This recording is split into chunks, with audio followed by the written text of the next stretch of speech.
Assalamualaikum anak-anak Bu Guru kelas 6 yang soleh dan soleha. Kembali hari ini kita membahas tentang mata pelajaran tematik. Bisa dipersiapkan LKS-nya ya. Bisa dibuka halaman 14. Kita garis bawahi bersama dulu. Dipegang pensil dan penghapusnya. Di baris pertama, paragraf pertama, patung merupakan karya seni rupa 3 dimensi yang bersifat seni murni. Baris keempat, ada patung tanah liat, patung kayu, patung batu, patung tembaga, dan patung baja. Nah, jadi ini adalah beberapa macam bahan yang bisa digunakan untuk membuat patung. Ada tanah liat, kayu, batu, tembaga, maupun baja. Selanjutnya di bawahnya ada yang dikerjakan dengan ditatah, dipahat, dicor, dilas, atau cukup dengan tenaga tangan.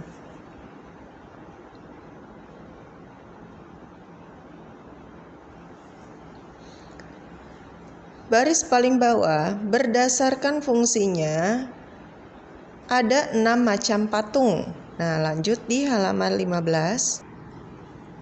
1. Patung religi untuk sarana ibadah dan bermakna religius bagi sebagian umat beragama.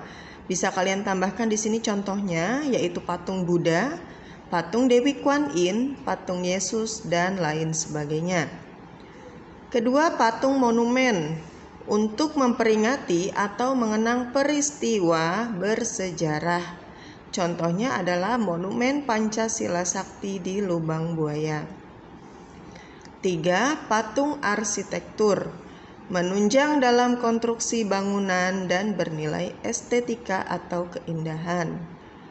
4. Patung dekorasi digunakan untuk menghias bangunan atau lingkungan taman, baik taman rumah maupun taman bermain.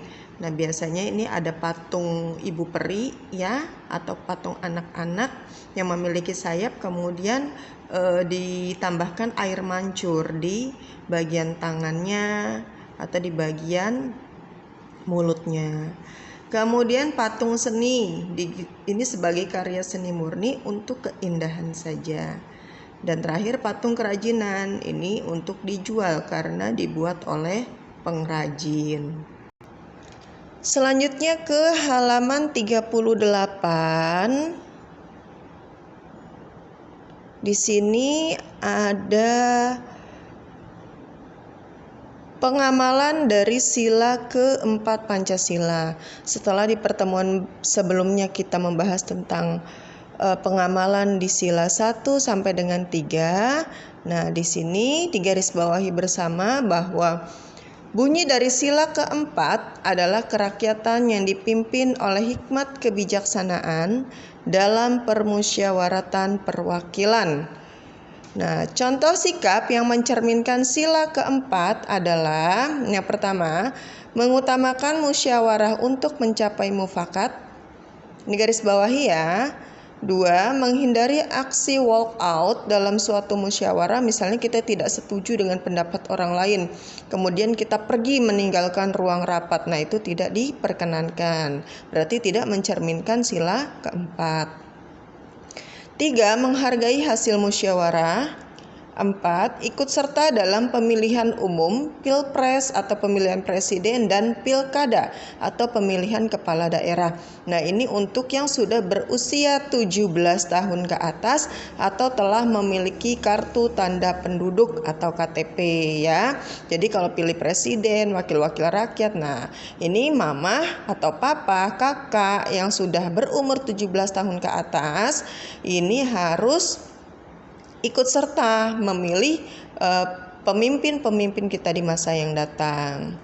Kemudian nomor 6 langsung, tidak boleh memaksakan kehendak kepada orang lain, menghormati dan menghargai pendapat orang lain, serta berhati besar menerima semua keputusan hasil musyawarah. Misalnya kita mengusulkan sesuatu di musyawarah tetapi tidak diterima oleh orang lain atau kebanyakan menerima pendapat orang lain, maka kita tidak boleh sakit hati ya. Dengan berbesar hati kita harus menerima apapun keputusan bersama. Kemudian untuk tabel yang ada di bawah ini kalian isikan. Yang tadi sudah kita garis bawah di sini, ini ada 9 ya.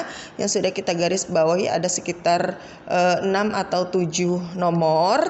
Nah, pindahkan kalian ke halaman 38 bagian bawah di nomor 1 sampai dengan nomor 5. Silakan yang sudah digaris bawahi saja. Nih ya, tidak usah ditulis semuanya. Kemudian ke halaman 46. Nah, di sini ada bacaan tentang perkembangbiakan kucing. Kucing merupakan salah satu kelompok hewan mamalia atau menyusui ya, yang berkembang biak dengan cara vivipar atau melahirkan.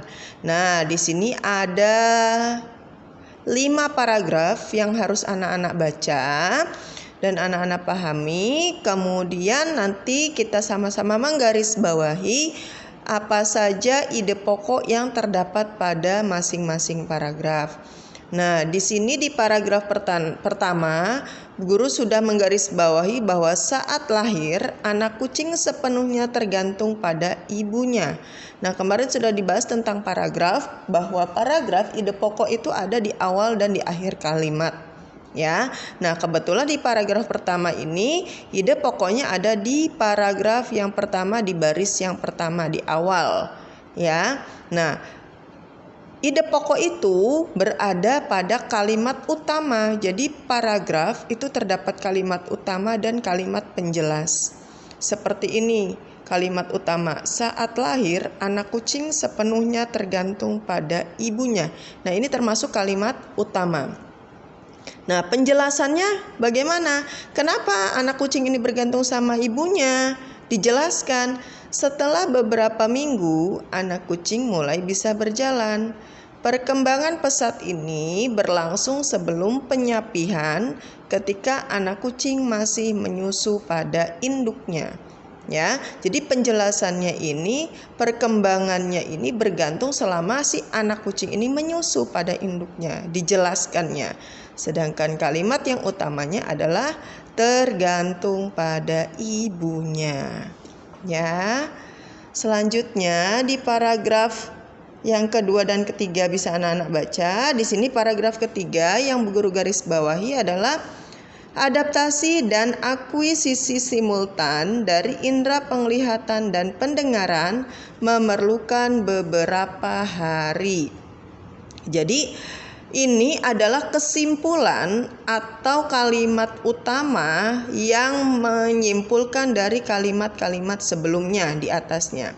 Jadi di sini ada pendengaran muncul sekitar 5 hari. Tetapi pada 14 hari anak kucing bisa menggerakkan dirinya ke arah suara. Nah, ini merupakan penjelasan. Dijelaskan, dijabarkan. Setelah dijabarkan baru disimpulkan. Maka kesimpulannya ini adalah ide pokok dari paragraf yang dimaksud. Ya.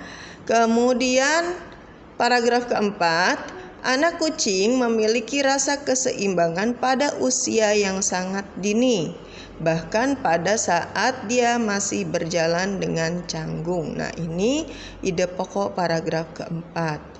Dan yang terakhir, bagian tubuh utama kucing tidak berkembang pada tingkat yang sama. Nah, ini adalah ide pokok paragraf kelima. Nah, sekarang tinggal anak-anak pindahkan ke bagian tabel di bawah. Bu Guru minta paragraf 3, 4, dan 5. Jadi yang telah kita garis bawahi bersama tadi, silahkan dipindahkan ke dalam kotak berikut ini. Nah, mungkin ini saja tugas dari Bu Guru hari ini. Kurang lebihnya mohon maaf. Assalamualaikum warahmatullahi wabarakatuh.